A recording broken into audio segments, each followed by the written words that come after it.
Bonjour à tous, bienvenue pour ce nouveau numéro d'Indexpresso, 4e numéro. On a tenu le rythme depuis le début de l'année. Bientôt une saison Netflix. Hein. Ouais, voilà, on va en faire 24 d'ici la fin de l'année. Non, je pense pas. Alors, le principe d'Indexpresso, certains le connaissent maintenant.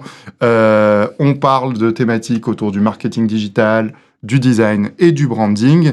Et aujourd'hui, on va aborder un sujet de niche. Je pense que personne n'en a parlé. C'est l'IA. C'est quoi l'IA ? Bah, tu vas en parler. Ah oui, c'est vrai. Et pour l'occasion, je suis avec Greg. Bonjour Greg. Salut. Et avec François. Bonjour François. Salut. On va essayer de cadrer le sujet avant. On va avoir un live qui va être décomposé en 2 parties. Une première partie où je vais vous interroger sur les sujets de l'IA et l'IA dans nos métiers. Et ensuite, on a préparé un petit challenge où chacune de ces 2 personnes ont préparé des petites créas qui potentiellement ont de l'IA dedans. Et l'idée, c'est que chacun va interroger l'autre pour deviner où se trouve l'IA. Et je vais essayer de compter les points. Alors, j'ai pas de stylo, j'ai complètement oublié mon stylo là-haut. Donc, j'essaierai de retenir les points. Oui. Voilà. Donc, et surtout, on n'a pas triché, ce qui n'était pas évident. Oui. Ouais. Donc, personne n'a vu les créas de l'autre jusqu'à maintenant. Et moi, je ferai Philippe Risoli, sans le micro, évidemment. Les plus vieux se souviennent, j'imagine. Et du coup, on commence par quelques petites questions. Je me tourne d'abord vers toi, Greg. Déjà, présente-toi. Oui, bonjour, je suis Grégoire. Je suis directeur de production chez Indexel. Donc, je chapeaute tout ce qui est production vidéo pour nous, notre propre communication, pour nos clients. Je chapeaute aussi le studio du passage dans lequel on se trouve actuellement, qui est notre studio de tournage qu'on met essentiellement à disposition de nos clients, évidemment. Très bien. Et petite parenthèse, d'habitude, tu es derrière la caméra. Et oui. Aujourd'hui, tu es devant pour la première fois. Je préfère l'autre position, mais ça fait bizarre d'être ici. Mais c'est bien de changer aussi. Et donc, big up à Maxime, qui fait la réal aujourd'hui. Qui fait la réal, qui est en régie. Donc, si vous voyez que la réalisation n'est pas super, c'est de la faute de Maxime. C'est lui qu'il faudra accuser. Et François. Moi, je suis le directeur général et directeur de création de l'agence. Et c'est surtout en tant que directeur de création que je vais intervenir aujourd'hui parce qu'on va parler quand même d'IA générative. Donc, c'est quand même un sujet qui nous occupe tous les jours. Super. Alors, juste avant de commencer les questions, je voulais vous dire à ceux qui sont connectés que vous pouvez évidemment commenter et poser des questions en direct. Visiblement, l'interface de LinkedIn a changé depuis la dernière fois. Oui, c'est toujours la surprise. Je ne sais pas si je les verrai en direct, mais je vais faire en sorte de les voir en direct. Donc, n'hésitez pas à participer, à nous poser des questions et on va essayer d'y répondre, peut-être en décalé, mais on va tenter. Alors, première question, je me tourne vers toi, Greg. Oui. Quand as-tu, pour la première fois, quand tu te souviens avoir commencé à utiliser des outils d'IA dans ton métier de la vidéo ? Alors, dans mon métier de la vidéo, avant de parler du métier de la vidéo, je voudrais parler de mon ancien métier, parce que je suis développeur de métier, et j'ai une petite anecdote rigolote. C'est qu'en fait, quand j'étais étudiant en informatique, du coup, en fait, le projet un peu de base qu'on te fait coder, c'est ce qu'on appelle le jeu de la vie, et c'est un peu c'est pas de l'IA vraiment, mais c'est un jeu où tu dois coder des cellules vivantes, une simulation de cellules vivantes en fait qui s'auto-alimentent et qui vivent tout seuls. Donc c'est coder un algorithme qui vit tout seul et en fait ça date des années 70 hein, ce truc-là, on te le fait faire quand t'es étudiant et c'est en fait un peu les prémices de l'IA. D'accord. Voilà, donc pour répondre après plus précisément à ta question, moi ça fait des années que j'utilise l'IA, je dirais 2-3 ans dans mon métier en production vidéo. Pas encore de l'IA générative. Alors, on parle d'IA, mais en fait, il y a un peu l'IA standard et l'IA générative, où on génère des contenus. Alors, peut-être définir ce que c'est l'IA générative. Oui, c'est vraiment ça. On utilise en général un prompt, un texte, qui va générer un contenu, qui soit visuel, sonore, vidéo, etc. On en parlera un peu après. Mais il y a aussi l'IA standard, alors je suis loin d'être un expert IA, qui est finalement un algorithme intelligent qui va s'auto-adapter, s'auto-former, etc. Et ça, moi, je l'utilise depuis un moment, en particulier sur des outils de post-production, en particulier pour du traitement du son, par exemple. Et plutôt qu'un long discours, je voulais vous montrer un petit extrait rapidement. Il y a un outil dans DaVinci Resolve, qui est l'outil de post-production qu'on utilise chez Indexel, qui s'appelle Voice Isolation. Son nom est assez parlant, a priori. Ah non, ça fait quoi?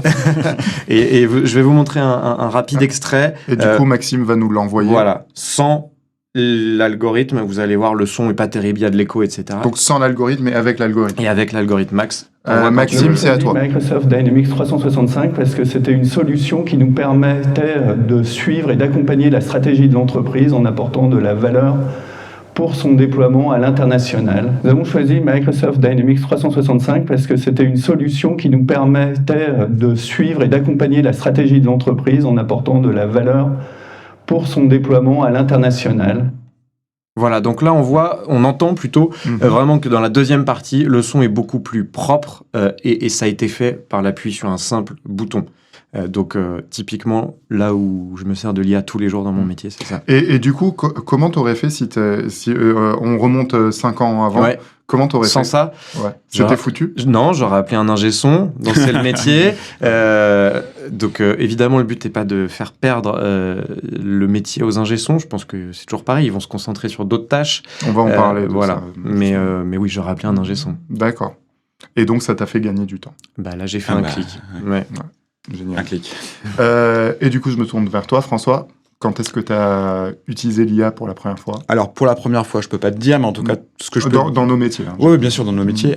Faut savoir que l'IA est déjà intégrée depuis pas mal de temps dans Photoshop, notamment, avec les neural filters. Alors, bon, je vais pas partir dans les trucs trop techniques, mais ça fait pas mal d'années. Mais on a vraiment commencé à l'utiliser en 2023, quand tout le monde s'est mis à télécharger la bêta de Photoshop. Ouais. Avec l'intégration de Firefly, qui est le modèle d'IA d'Adobe. Et c'est un peu la grosse révolution, je dirais, dans nos métiers. En tout cas, pour les utilisateurs de Photoshop. C'est la même révolution quand ils ont mis les objets dynamiques, en gros. Donc c'est vraiment un grand tournant dans l'histoire de Photoshop. Donc plutôt en 2023. 23, et puis maintenant, c'est tous les jours.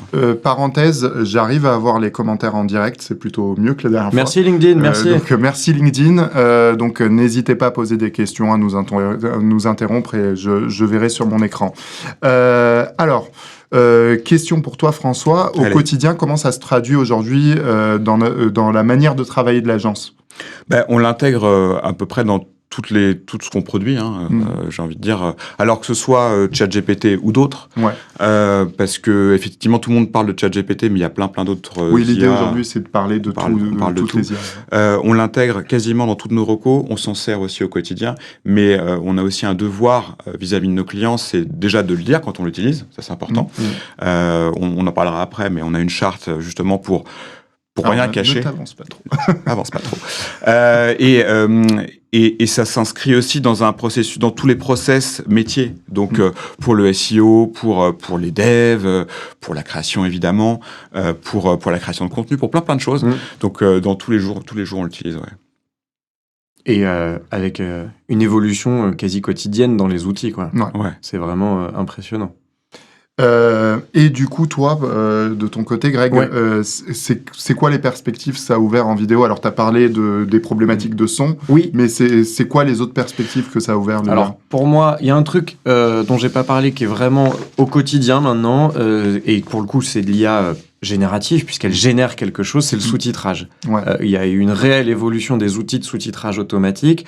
Quand je dis sous-titrage, c'est partir d'un film, l'IA va l'analyser et générer automatiquement des sous-titres, soit dans la langue du film, soit en traduisant. Donc il y a les deux possibilités. Ça marche maintenant très bien. C'est intégré dans tous les logiciels de post-production professionnels. Il y a des plateformes en ligne qui le font également, etc. YouTube le fait peut-être un peu moins bien, je trouve. Même sur les outils de Meet, Google Meet aussi. Google Meet le fait en direct. Alors ça le fait en direct. Et c'est pour ça que c'est moins bien. Sur les outils de montage, ça le fait en différé. Ça prend le fichier, ça l'envoie. Enfin, quand je dis en différé, c'est 5 secondes. Mais... Donc ça marche très bien et ça fait, selon moi, 90% du boulot. Ça ne veut pas dire que c'est parfait, justement. Il ne faut pas se dispenser d'une relecture humaine, y compris par un natif quand il y a de la traduction, etc.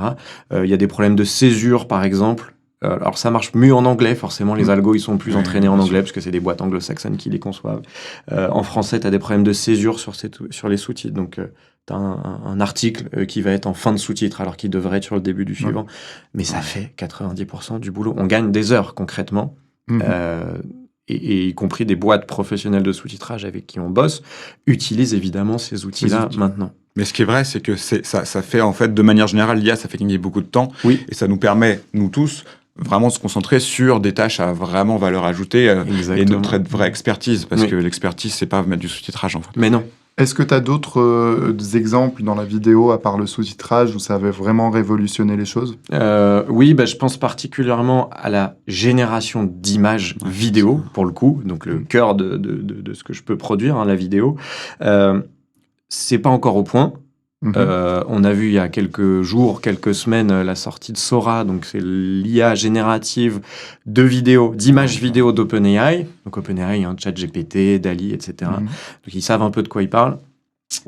Les résultats qu'on peut voir sont impressionnants. C'est pas encore accessible au grand public, c'est en bêta test, mais ils ont publié des résultats. Ça fait pas mal de bruit quand c'est sorti. Ouais, c'est impressionnant. Il y a du défaut, mais c'est impressionnant. Pour moi, ça va pouvoir peut-être remplacer très rapidement, quand je dis rapidement, dans les mois qui viennent, les banques d'images vidéo. Ça veut dire que pour l'instant, on utilise parfois des banques d'images vidéo pour produire des films, etc. On a un temps de recherche qui est souvent long et souvent on ne trouve pas exactement ce qu'on veut ou ce que notre client veut. Par exemple, ça m'est arrivé il n'y a pas longtemps, on me demande une vidéo d'une éolienne au bord de la mer avec de l'herbe verte, un mouton et un coucher de soleil. Pour trouver cette image-là parfaitement et en prise de vue aérienne avec un petit léger travelling vers la gauche, pour trouver ça en banque d'images, il n'y a pas forcément. Alors que là, je tape la même chose et l'IA, a priori, va me générer ça. Pas aujourd'hui, mais dans 6 mois, je pense. Mais dans Adobe Stock, notamment, il y a déjà tu peux filtrer par image générée par IA. Oui, Adobe Stock fixe. Image fixe. Image fixe. Alors, il y a Julien qui nous dit l'upscaling et le denoise en vidéo, l'IA fait de super choses. Ouais, effectivement, il y a des logiciels, il y en a un qui s'appelle Topaz, qui marche super bien. Donc, pour prendre une image en petite résolution, et l'upscaler, donc la comme mettre dans les films. En 4K. Ouais, comme dans les films. Le truc, zoomez-moi avec ce drone sur le truc. Ça commence à vraiment marcher, en fait, ce truc-là.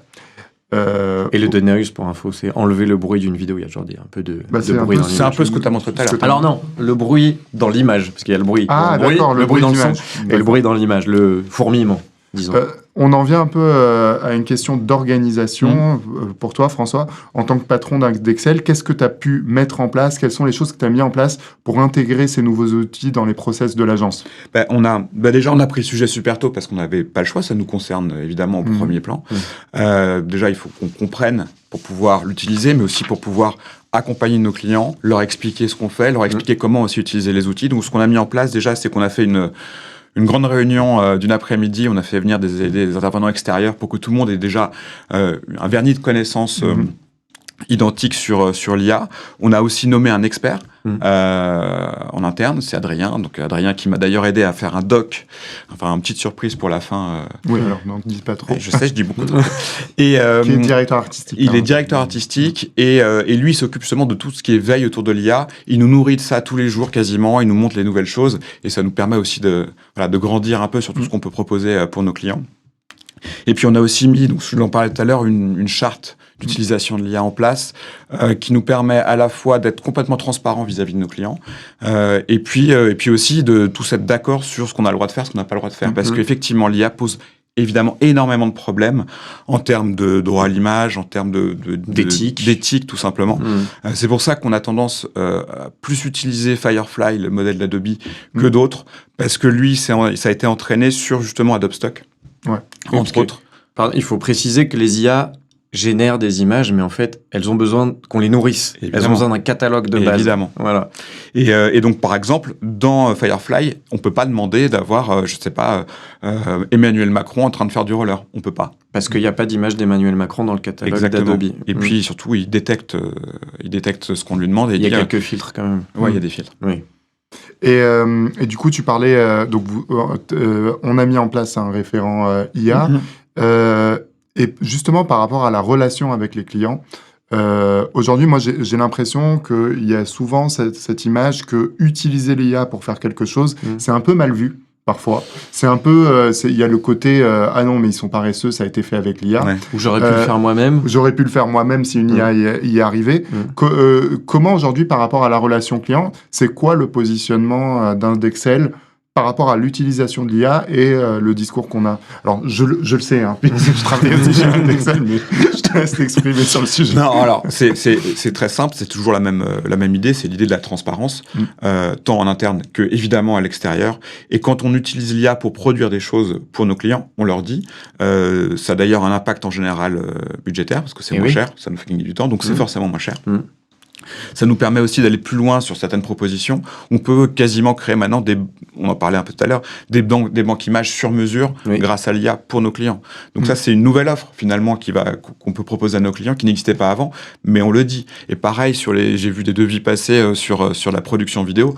On peut dire, voilà, il y a sous-titrage ou voice-over, par exemple, généré par l'IA, et du coup, ça fait descendre aussi le budget. Donc en fait, faut pas avoir peur. C'est normal qu'il y ait des craintes parce que c'est nouveau. Mais c'est juste un outil. C'est juste un outil. Exactement. Qui a d'ailleurs beaucoup de limites. Et on l'a vu la semaine dernière avec ChatGPT qui a pété un câble en direct, qui répondait n'importe quoi. Ouais. Donc voilà, faut vraiment avoir ça en tête. Faut pas en avoir peur. Justement, par rapport à la peur, et ça sera ma dernière question avant le challenge, justement, cette peur du remplacement, je parle plutôt côté collaborateur. Est-ce que aujourd'hui, vous ressentez dans le monde des agences une vraie crainte de « je vais me faire remplacer par une IA » ? Il y a eu une crainte au début quand c'est sorti, évidemment, mais tout le monde, on a tous eu peur un peu, parce que c'était nouveau, parce que c'était très impressionnant, parce qu'on n'en voyait pas encore les limites.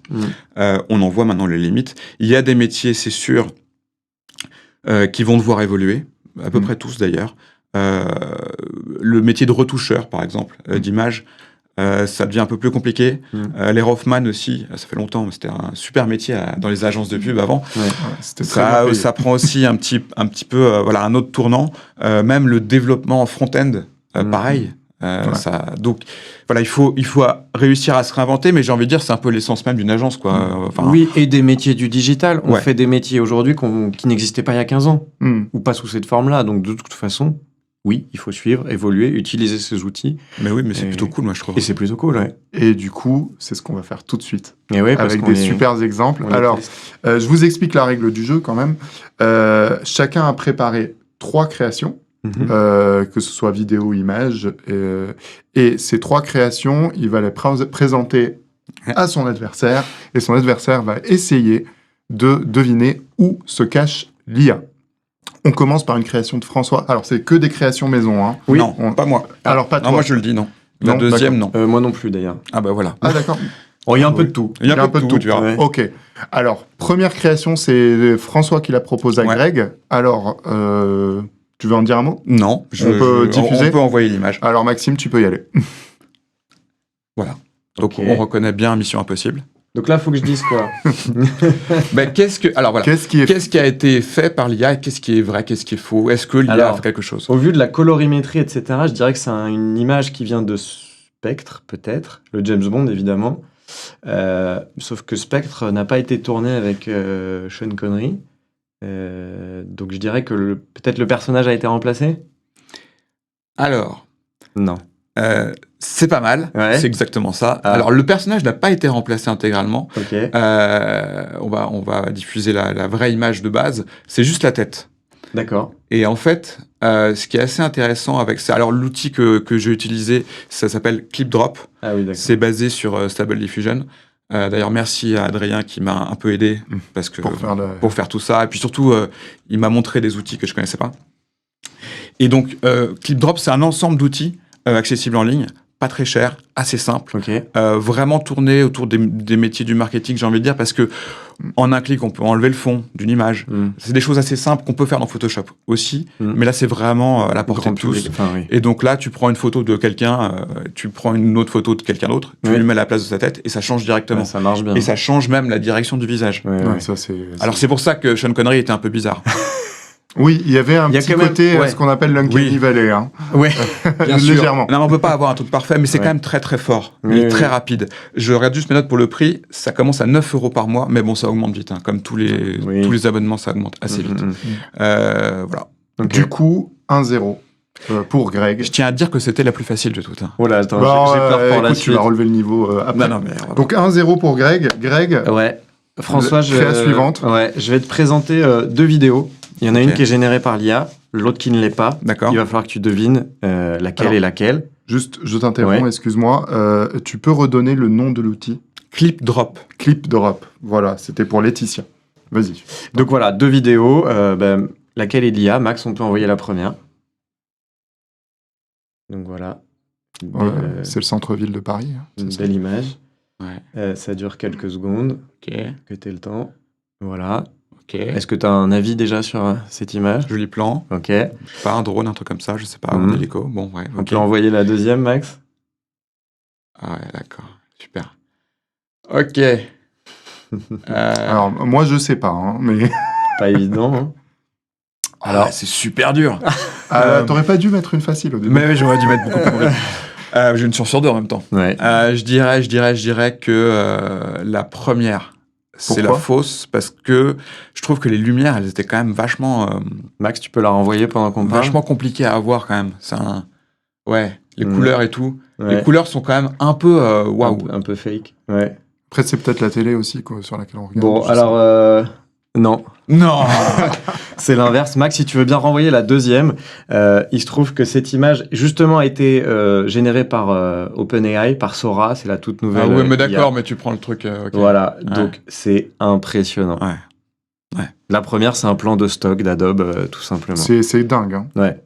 Il y a une nouvelle IA vidéo qui est sortie hier ou aujourd'hui, qui est l'IA vidéo proposée par Alibaba. Ouais. En Chine, et ils prennent une photo maintenant, une photo d'une personne, Mhm. et ils te la font chanter ou parler. Ah oui. Et c'est complètement dingue aussi. Mhm. Complètement dingue. Ça, c'est sorti hier, je crois. Bon, ok. Donc, on reste sur le score de 1-0. Oui, bah, restons là-dessus. Donc, venge-toi sur le deuxième round. Alors, sur cette... là, c'est une vidéo. Ok. Je vais te montrer une vidéo, Mhm. et tu vas nous dire... Alors, il y a quelque chose qui a été fait par l'IA dans cette vidéo. Ok. Faut que tu me dises quoi, Ok. tout simplement. Ok. C'est facile. Alors, Max. Voilà, bon, bah, pas de... Ok. Voilà. Alors, qu'est-ce qui a été fait là-dedans? Ah. Je sais pas. Ah bah... Je sais pas. Il y avait un effet de flou, de profondeur de champ, de différents plans, mais peut-être c'est pas ça mal. qui a été rajouté. Donc, un effet de profondeur Un sur effet de l'image profondeur. originale, quoi. Pas du tout. Mince. Il a relevé le niveau sur le Alors, round. Ok. Alors, ça va être très très furtif, Ok. parce que l'exemple que j'ai trouvé, c'est très furtif, mais Ok. tu vas voir le début, tu vas tout de suite comprendre ce qui s'est passé. Ok. Le début de la vidéo qu'on va voir là, c'est l'original. D'accord. Voilà. Ah ouais, ok. C'est furtif, Ouais, d'accord. j'avais dit. Donc en fait, c'est ok. Ouais, Alors là, c'est complètement impressionnant. ouais, ouais. C'est-à-dire que tu peux prendre n'importe quelle vidéo Ouais. et la transformer dans le style. J'imagine qu'il n'y a pas que ça comme. il y a pas que il y a le filtre différents manga, styles. ouais. Alors, l'outil qui est utilisé là s'appelle Domo AI, Ok. et non pas Domo.ai, parce que c'est autre chose. Ah oui. Oui, ouais, c'est trop facile. Mais il y en a tellement des outils. Ah ben, c'est ça. Et là, c'est la partie vidéo, tout vidéo qui a été utilisée, donc c'est vraiment ça. Ok. Donc Max, si tu peux envoyer aussi la bande démo de cet outil-là, c'est extrêmement parlant. Enfin, Ah oui, oui, oui. c'est juste bluffant. Ouais, ouais. C'est bluffant. À noter juste quelque chose, c'est que je regarde je regarde le chat. Ouais. Il y a beaucoup de gens qui se trompent. Hein. Ah oui. Ah oui, bah, ça me rassure. Non, mais voilà, c'est pas Donc, évident. voilà. Non, Alors, c'est impressionnant. Niveau prix, Ouais. c'est $10, je crois. Ouais, $10 par mois, mais avec beaucoup de limitations, Oui. évidemment. Oui. Voilà. Mais il y a d'autres outils dans Domo. Il y a aussi tu peux prompter, tu sors des photos, il y a des choses comme ça. Ok. Bon, c'est plus classique. Là, j'ai trouvé vraiment que ça sortait un peu du lot. C'est facile d'accès et c'est assez visuel, quoi. Oui, oui, oui. Non, c'est impressionnant. On enchaîne sur du coup la créa de Greg. Et oui. Donc, Alors on là... est toujours sur un score de 1-0. Non. Ah non. Un partout. non, un partout. Ah, je me suis oui, trompé. pardon, il s'est Ouais. trompé. Un partout. Alors là, c'est une créa sonore. Il va y en avoir 2, là aussi. Il y a 2 voix off. Ce sont des vraies choses qu'on a utilisées pour des films pour nos clients. Il y a 2 voix off, une qui est générée par l'IA, l'autre qui ne l'est pas, qui est enregistrée par une comédienne. Il va falloir que tu détectes laquelle est laquelle. Donc on peut envoyer le premier extrait.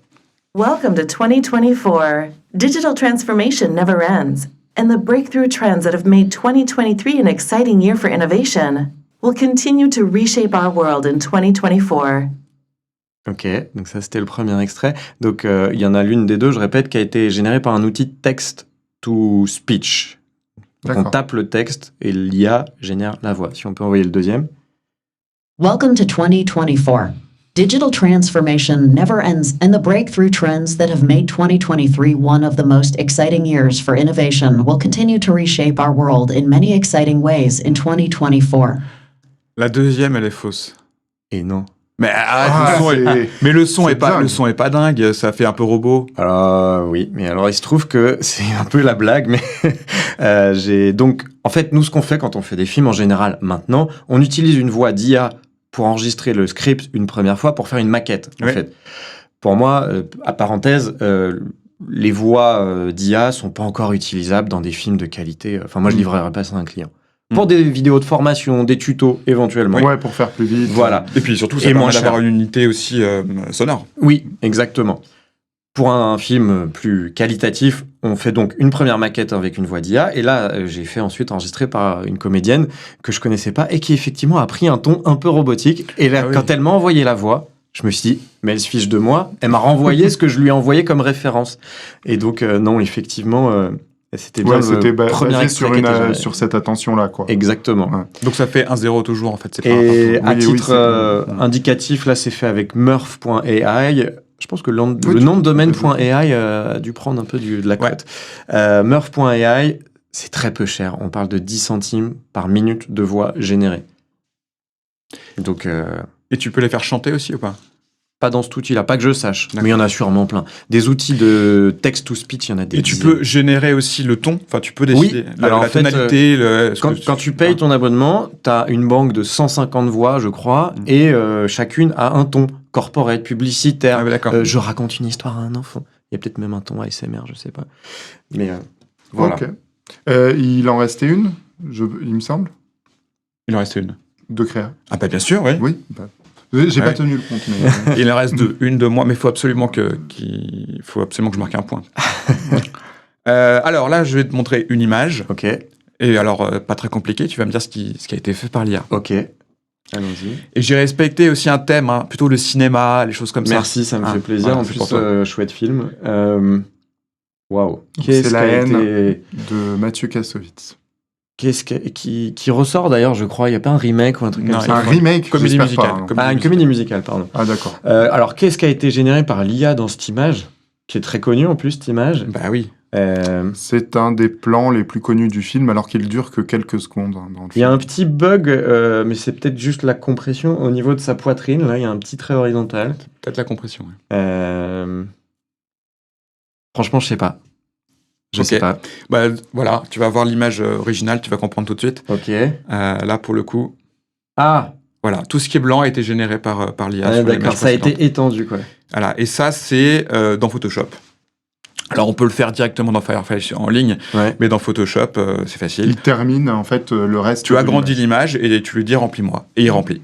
Ouais. Alors, là, c'est Adrien qui l'a fait, enfin, on l'a fait ensemble, mais c'est tout Adrien qui gérait le truc. On l'a fait en plusieurs fois. Oui. Parce qu'il y avait des choses qui n'étaient pas vraiment optimales, notamment au niveau du torse.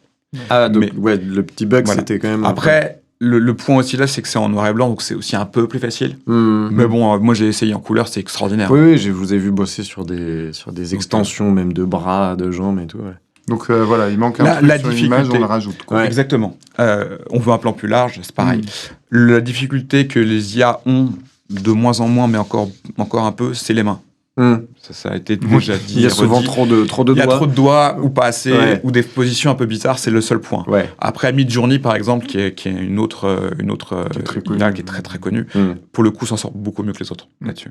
Ok. Euh, ok. Non, mais c'est bien, donc c'est bien. C'est bien. Je suis content. Bon, moi j'ai un dernier extrait pour toi. Je pense que là, ça va être dur de se tromper. Là, vous pouvez finir à égalité. Ouais. Voilà. J'espère, au moins. C'est une vidéo qui a été tournée pour l'un de nos clients. Elle a été tournée dans une certaine langue. Tu vas voir 2 extraits, un dans une langue et un dans l'autre. Ouais, Le but est de deviner laquelle est l'original. ok. On envoie. Un bon travail pour moi signifie trouver l'épanouissement dans mes tâches, avec une collaboration et une équipe de soutien, ainsi que des opportunités de croissance. Ok, premier extrait. Mhm. Le deuxième. A good job for me means finding fulfillment in what I do. I guess it's also having a supportive collaboration at work and having a supporting Je l'ai trouvé. team. Also having the opportunity to grow inside the company. Non, mais j'ai trouvé. Ouais, J'ai trouvé. La première, c'est la fausse. exact. Effectivement. Ouais, on sent que c'est pas Non, mais- super synchro. En fait, c'est plus l'accent en fait anglais Oui. qui est pas parfait. Mm. Et du coup, bah, c'est ça qui m'a L'accent aidé. français, tu veux dire, dans la première. Non, Non, l'accent l'accent anglais anglais. sur la deuxième Oui, oui, oui. est pas parfait. Qui fait vrai, donc. Une IA Oui, oui. t'aurait fait un super accent américain, machin. Et alors, je sais C'est pas ça. si nos auditeurs ont noté, mais l'IA, je pense qu'elle a été entraînée sur du québécois, ce qui est un petit accent québécois quand je lui ai demandé Ah, la traduction. Mais par contre, ça change aussi le mouvement des lèvres. Alors, en C'est fait, ça qui est voilà, il y a impressionnant. beaucoup d'IA qui vont traduire uniquement la voix. Là, la force de celle-là qui s'appelle Agen, c'est que ça fait du lip sync. Ça mappe le visage, ça refait les yeux et la Et bouche. les lèvres. Mais ça le fait pas encore très bien. Ouais, bah, c'est quand même. c'est pas mal, Moi, j'avais vu Oui, des c'est pas vidéos, mal. franchement, Oui. c'est impressionnant. Oui. Ça- Mais c'est toujours pareil, les vidéos de démo sont magnifiques. Là, j'ai fait des essais concrets, quoi. Et j'en ai utilisé plein, Verbalate, etc. Celui-là, celui qui me semblait être le mieux sur cet exemple-là. D'accord.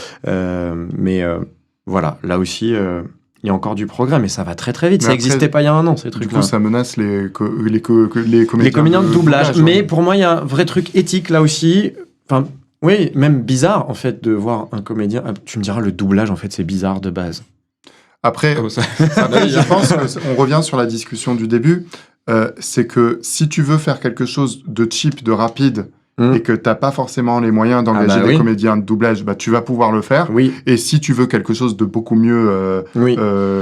fabriqué, bah tu vas passer par des vrais humains Ça- là-dessus. oui. C'est aussi, ça dépend de l'usage en fait. De toute façon, je pense que, en tout cas sur la vidéo, mais surtout en digital, on a de plus en plus de contenu. C'est exponentiel. Donc, il va y avoir des contenus hyper quali, avec des méthodes de production, je dirais, traditionnelles, du doublage par des comédiens, du sous-titrage par des traducteurs, etc. Et il va y avoir des contenus peut-être plus de flux, qui eux vont de plus en plus utiliser ces outils-là pour être générés. Ouais. Eh ben merci, vous finissez tous les deux à égalité. Et ben voilà. Bah, bravo. Il faudrait en sortir une dernière, mais on n'en a pas préparé. Non, mais ça donne quelques exemples déjà. Du coup, je parlais d'une petite surprise en fin de live. Alors, cette surprise, c'est toi qui vas nous en parler, François. Ouais. C'est quoi? Eh ben, c'est quoi? C'est simple. On a travaillé donc avec Adrien, notre expert IA, un petit guide pratique pour bien débuter avec Firefly. J'en ai pas mal parlé de Firefly. Je trouve que c'est vraiment l'IA générative d'images qui est vraiment intéressante. Pas parce que c'est Adobe, mais parce que justement, il y a beaucoup moins de problématiques de droit, etc. Et c'est assez ludique. C'est en assez termes facile, de prise en main, c'est ouais. facile d'accès, beaucoup plus facile qu'un Midjourney, je trouve, parce que Midjourney, ça marche que par prompt. Donc, quand on n'est pas bon en prompt, et en plus, ils sont un peu complexes, on comprend pas. Là, il y a vraiment une interface facile. Ça a été vraiment pensé pour je dirais, le grand public. Et par contre, il y a des petites choses à savoir pour bien débuter, qui changent par rapport aux autres IA. Donc, on vous a fait un petit guide. Vraiment, il y a 6 conseils vraiment simples à mettre en place pour commencer, quoi. Du coup, deux questions. Si je suis responsable marketing, voilà, dans une PME, Félicitations. Merci. C'est vrai en plus. C'est vrai en plus. Non, mais je peux sans avoir des connaissances en Photoshop, en trucs comme ça, je peux l'utiliser facilement. Ouais, facile. Et ça coûte combien? Tu peux rappeler? Tu as dû le Je ne dire, sais hein. plus, je crois que c'est 5 €, je crois, un truc comme Et c'est ça. intégré à l'abonnement Photoshop? Alors, c'est intégré à la Creative Cloud. Ok. Donc, nous, on paye pas plus que ça. Oui. Et après, l'abonnement en tant que tel, quand tu n'as pas la Creative Cloud, je crois que ça commence à 5 €. Ah, Mais tu peux l'avoir sans avoir l'abonnement Photoshop. bien etc. sûr, bah Ok. oui, évidemment. Alors, C'est intégré aussi à Express, qui est le Photoshop un peu light. Hmm. je viens de mettre du coup en ligne. Ah, il est pas allé. Donc les 6 conseils. Donc ça s'appelle les 6 conseils pour dompter Firefly. Je vous l'envoie dans le chat. Est-ce que ça a marché? Alors, il y a un bug. Ah, merci LinkedIn. Merci LinkedIn. Fallait qu'il y ait un bug. Alors, je vous refais un envoi. Ah non, il veut pas. Ah ouais. Bon, C'est une limitation. alors, Eh ben, envoyez-nous un mail et on vous l'enverra. Non, hein. mais on le mettra en commentaire après. ouais, on vous le mettra en commentaire après. Ok. Je sais pas, peut-être que les gens l'ont vu, mais je verrai tout Oui. à l'heure. En tout cas, je vous remercie tous d'avoir suivi ce live parce que vous avez été très nombreux, une centaine de personnes, donc c'est plutôt très très bien. Super. On vérifiera les vrais stats de LinkedIn. Ouais, pour la blague, LinkedIn n'est pas très fiable sur les lives. On fait ce qu'on peut avec l'outil. Ouais, mais c'est quand même sympa. D'ailleurs, on aimerait bien avoir des retours sur l'horaire. Ouais. On a déplacé l'horaire parce qu'au début, on faisait à 9h30, mais la RATP était notre grosse ennemie Voilà. sur ce côté-là.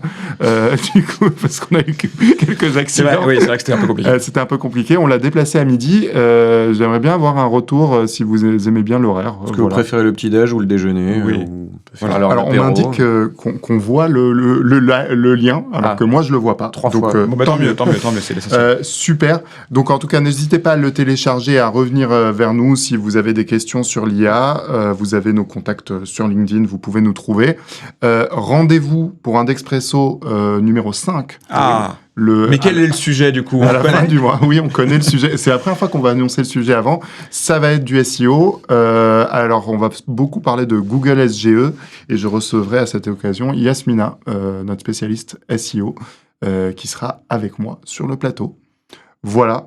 On remercie Maxime aussi qui a fait un super travail de On réalisation. imagine, on n'a pas vu. Merci moi, j'ai Maxime. Merci Merci Maxime à à la tous. réal, Alexandra qui l'a assisté en régie aussi. Merci à tous. Bah, merci. À tous. À bientôt. À très bientôt. Salut.